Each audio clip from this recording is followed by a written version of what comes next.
Бейиш нуру.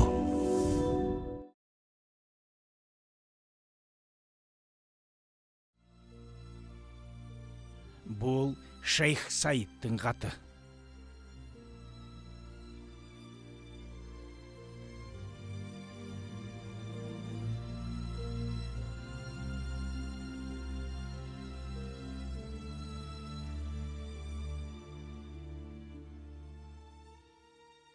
Урматтуу Саид мырза, тилекке каршы азыркы өкмөт менен тил табышуу мүмкүн болбой калды десем болот. Өкмөт динди жок кылып атат. Улуу максат үчүн, көтөрүлүшкө чыгуу үчүн жардамыңызды күтөм деп. Сизди урматтап, Шейх Саид. Демек Шейх Саид менен биргеликте көтөрүлүшкө чыгасыңар. Көтөрүлүшкө чыгабыз. Болуптур. Силерден сурайын дедим эле.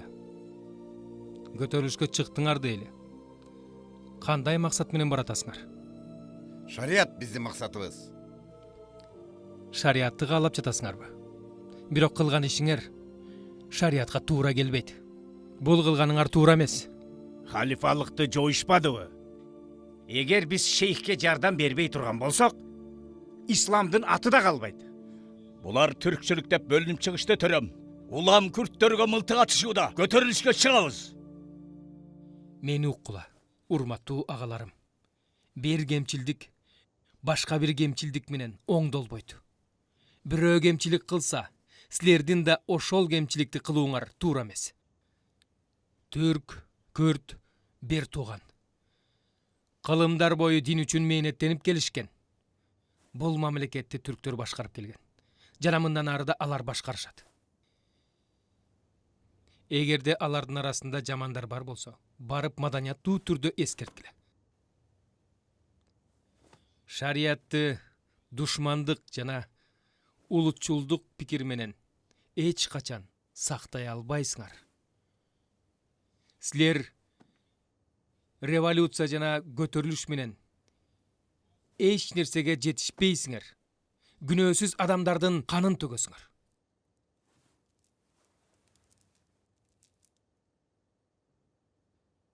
Дагы ошону менен бирге максатка жетпей, өзүңөр да зыян тартасыңар. Мен силерге кошулбайм. Динге кызмат кылган бул баатыр элдин урпагына каршы силер менен бирге кылыч көтөрбөйм. Келечекте жихад, илим жана өнүгүүдө. Бул ниетиңерден баш тарткыла. Шейх Саидке да айткыла. Ал да кайтсын. Бейиш нуру.